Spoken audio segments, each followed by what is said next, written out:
January 4th, 2006. Rose Bowl, 19 seconds left. 4th and 5.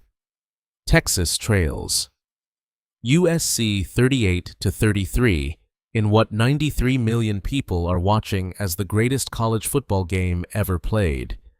Vince Young takes the snap, rolls right, sees nothing, and runs. 8 yards. End zone. National championship. The next day, the governor of Texas declares Vince Young Day. 6 months later, the Tennessee Titans hand him a contract worth $58 million. $26 million guaranteed. He's 23 years old. He wears number 10 on his jersey for his mother's birthday. June 10th. The woman who raised him when everyone else left. January 2014. A federal bankruptcy court in Houston. Court documents list Vince Young's assets between $500,001 and $1 million. His debts between $1 million and $10 million. When he sits down with his lawyer and opens the financial records, he finds his own signature forged on dozens of documents. Investments he never authorized. $600,000 sent to a company he's never heard of. The people he paid to protect his money can't explain where $5 to $7 million of it went. 8 years. From $35 million to bankruptcy. On the surface, this looks like the story they always tell. Cheesecake Factory tabs. Southwest Airlines flights bought out for privacy. A $300,000 birthday party funded by a loan he couldn't afford. The internet's favorite punchline about athletes and money. But I've been going through the court filings, the depositions, the math that nobody bothered to do. And what's underneath that headline is something far more disturbing than a man who ate too much cheesecake. This isn't a story about a man who couldn't handle money. It's a story about a man who couldn't say no because saying no felt exactly like becoming his father. And the people who were paid to protect him, they were the ones holding the door open. Every single one of them. No clickbait, no judgment.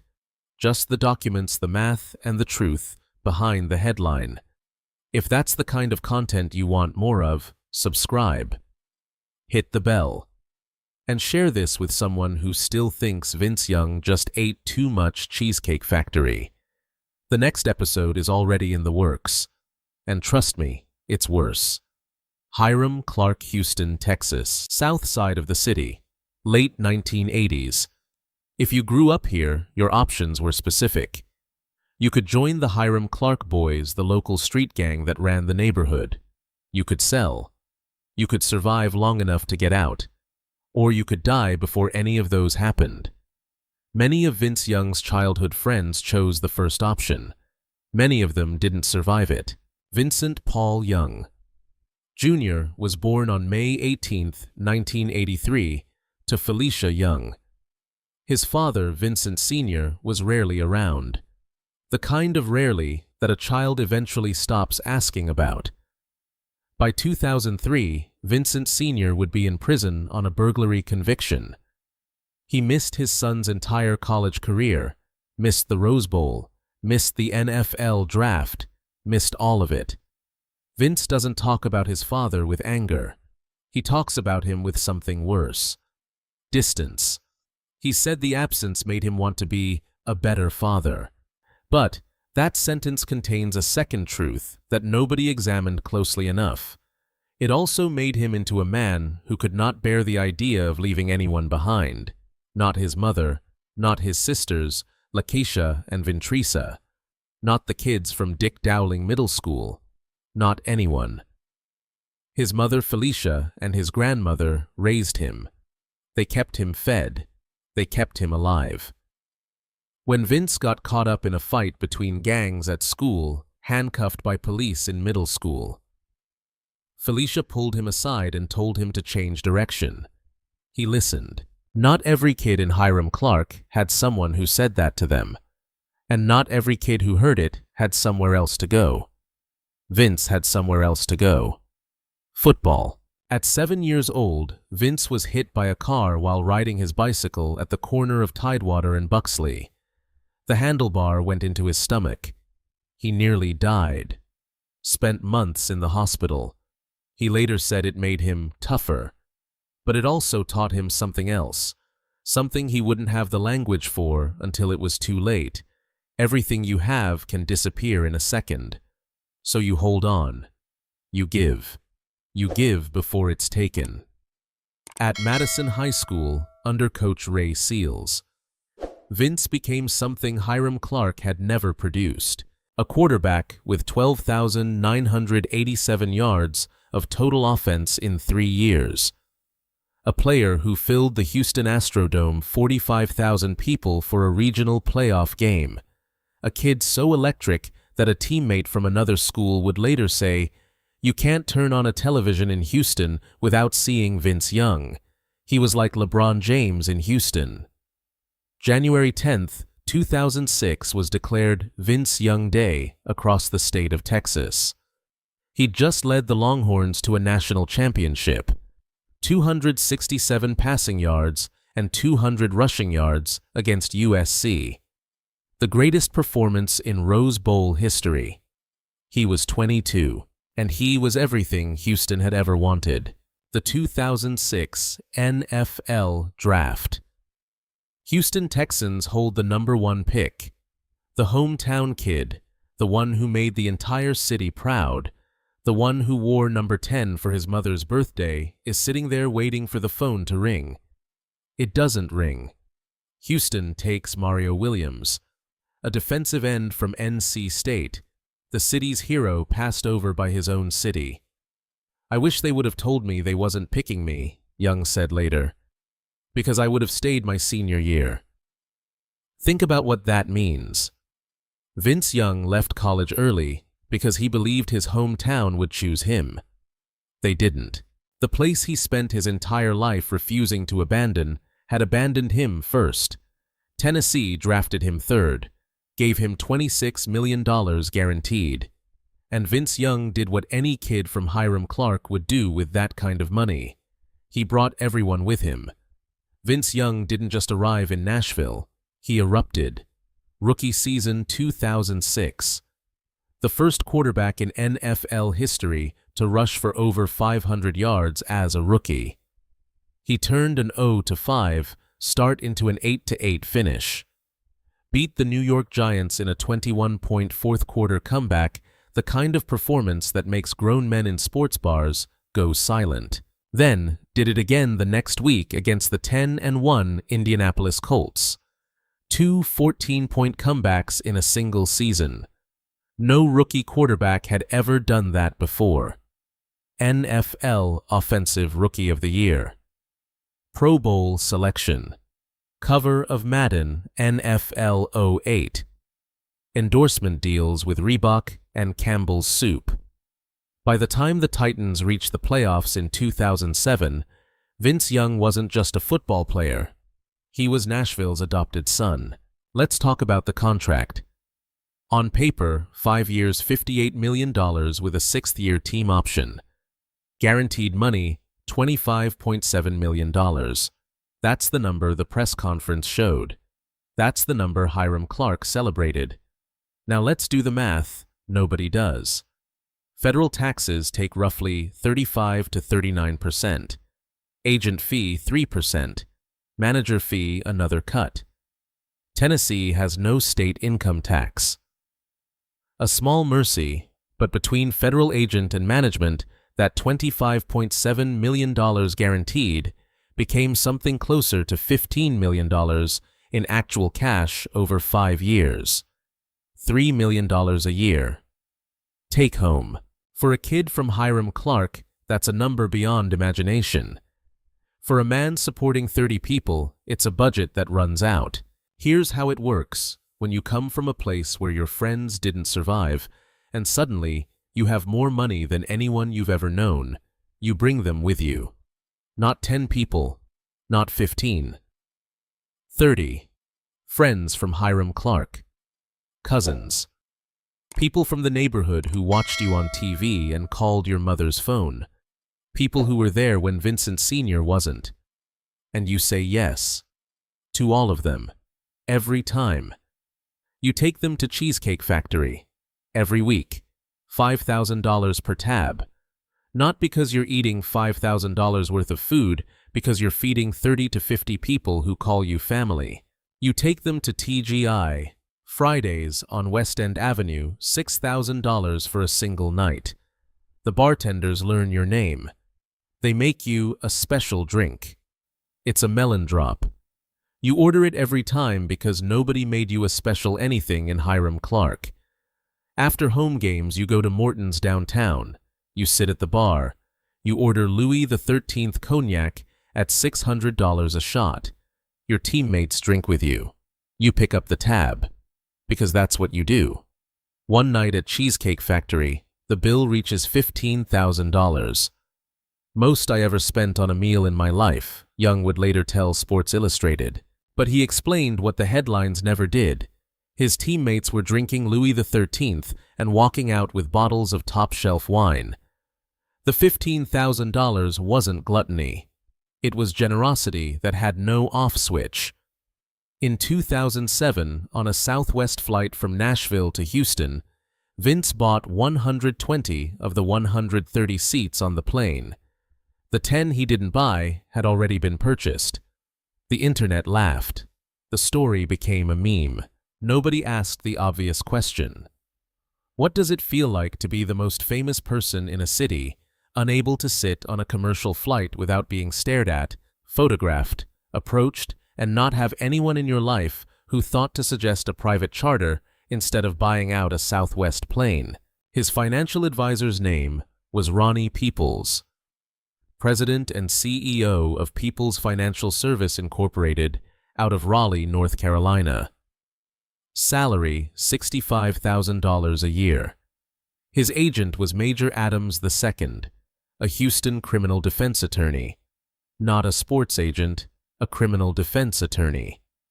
The third member of his financial team, his uncle Keith Young, a former middle school teacher, a criminal defense lawyer, a middle school teacher, and a small firm financial advisor from Raleigh, were managing $35 million in NFL earnings. Nobody in the NFL checked. Nobody at the Players Association flagged it.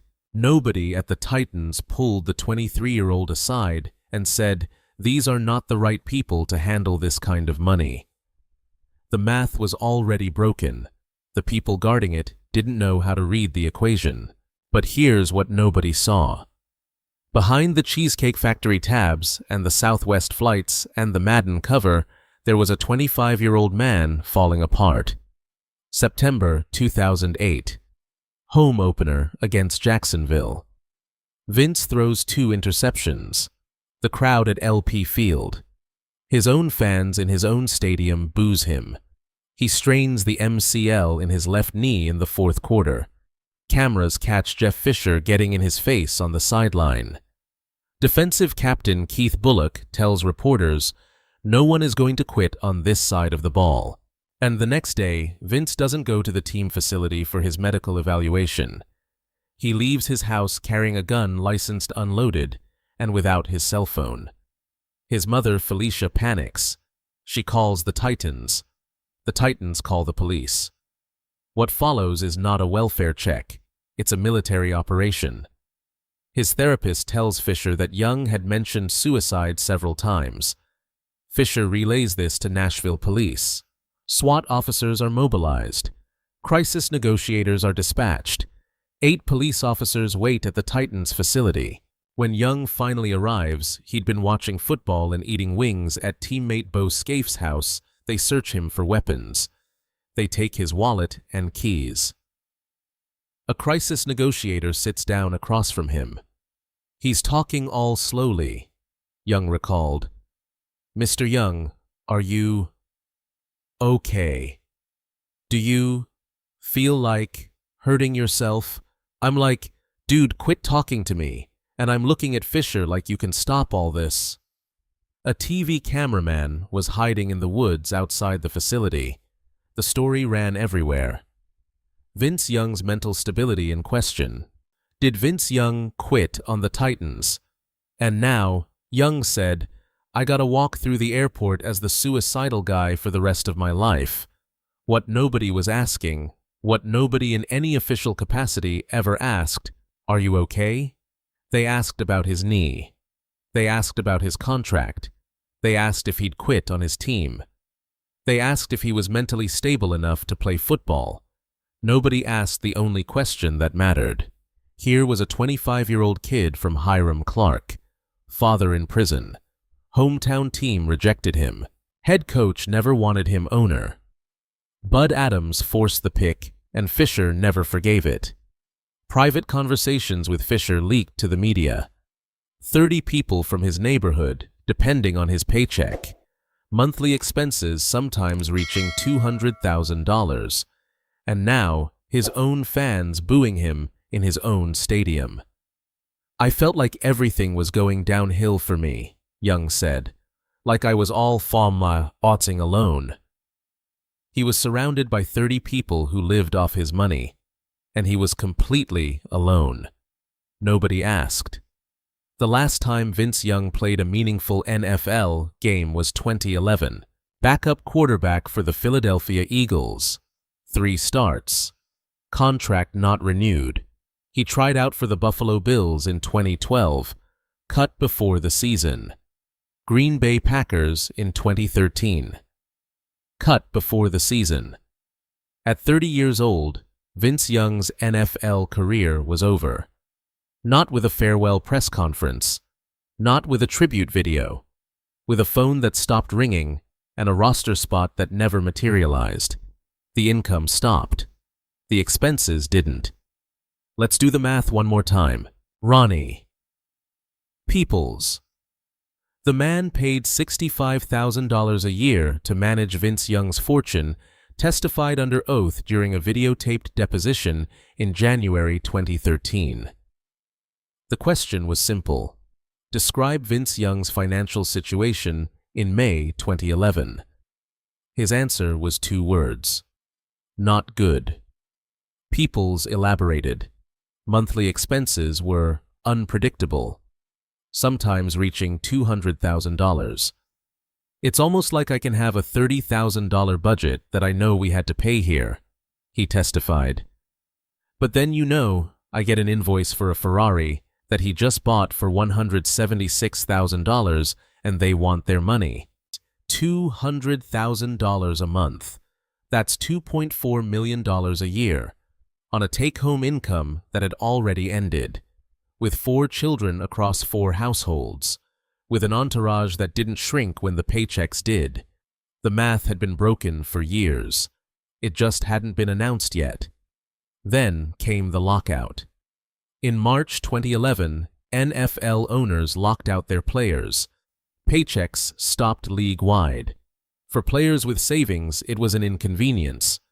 For Vince Young, already hemorrhaging money with a financial team that couldn't track where it went, it was an extinction event. And this is where the system showed exactly what it does to men like Vince Young. Pro Player Funding, LLC. A New York company that specialized in one thing, lending money to NFL players during the lockout. High-risk loans. Extraordinary terms. The kind of terms that a 28-year-old with no financial education and a team of unqualified advisors would sign without fully understanding what he was authorizing. On May 17, 2011, one day before Young's 28th birthday, a loan of $1,876,876.88 was issued in his name. Interest rate 20% per year. If he missed a single payment, the rate jumped to 30%, and the entire balance became due immediately through a clause called a confession of judgment, which meant Young had pre-authorized the lender to collect the full amount without even going to trial. Young was one of more than a dozen NFL players who took loans from Pro Player during the lockout. In a separate lawsuit, Young himself called the company a predatory lender with a history of loaning funds to football players on extraordinarily onerous terms. The NFL locked its players out and left the door open for loan sharks. But here's the part that turns this from a spending story into something far uglier. What prompted the loan? According to People's deposition, Young had already paid for a $300,000 birthday party. People said that expense pushed their remaining funds past the breaking point, and he called Pro Player to bridge the gap. Young's lawyers told a different story. They said Young never requested the loan, never received the proceeds. That when Young later sat down with his attorney and went through the financial records page by page, he found something that made the birthday party look irrelevant. Forged signatures. Dozens of them.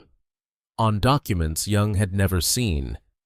$600,000 paid to a company started by an actor Young knew, except Young had no knowledge of the investment or the company associated with it. $5 to $7 million unaccounted for. No documentation, no trail, no explanation from the people who were paid to keep track. Young filed a lawsuit against Ronnie Peoples and Major Adams II, accusing them of fraud and misappropriation of $5.5 million. Adams' attorney responded with a sentence that tells you everything about how the system frames these stories. This is a person scrambling helplessly and pointing in all directions to blame others to get out of debt. The man paid to manage his money couldn't even explain where it went. And when Young pointed that out, they called him desperate. The NFL knew. That's the part that should keep you up at night. A 2009 Sports Illustrated investigation found that 78% of former NFL players go bankrupt within 2 years of retirement. 78%. The NFL published that number, acknowledged it, discussed it at league meetings. And in 2006, when a 23-year-old from one of the poorest neighborhoods in Houston signed a $26 million guaranteed contract, the system that was supposed to protect him consisted of a 1-week rookie symposium and a handshake. No mandatory long-term mentorship, no required vetting of financial advisors, no mechanism to flag when a player's spending outpaced his earnings, no system to check whether the people managing his money were qualified to manage a lemonade stand, let alone $35 million. A criminal defense lawyer, a middle school teacher, and a small-town financial advisor from Raleigh, North Carolina, walked into a $35 million NFL fortune. That's not a joke. That's a roster. The NFL knew the math. They published the math. And they watched it happen anyway. January 2014. Federal Bankruptcy Court, Houston. Chapter 11. Assets $500,000, $1 to $1 million. Liabilities $1,001,000 to $10 million. The pro player funding judgment alone had ballooned to $2.5 million. But the bankruptcy filing is not the rock bottom. The rock bottom is this Vince Young sitting in a room with his lawyer, turning pages of financial records he's never seen, finding his own name forged on document after document, investments he didn't authorize, payments to companies he didn't know existed, millions gone to places he can't trace, and recognizing in that room something he'd spent his entire life running from. The people he trusted, the people he paid to protect him, the people he brought into his life because he couldn't stand the idea of being abandoned again, had done exactly what his father did. They took what they needed, and they left. That was the real cost, not $35 million. You can calculate $35 million. You can put it in a court filing and assign it a case number.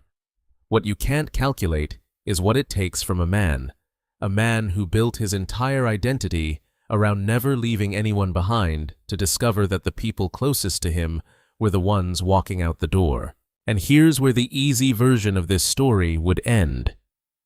Lesson learned. Don't trust anyone. Don't bring your neighborhood to Nashville. Don't eat at the Cheesecake Factory. But that's not the real story. The real story is worse.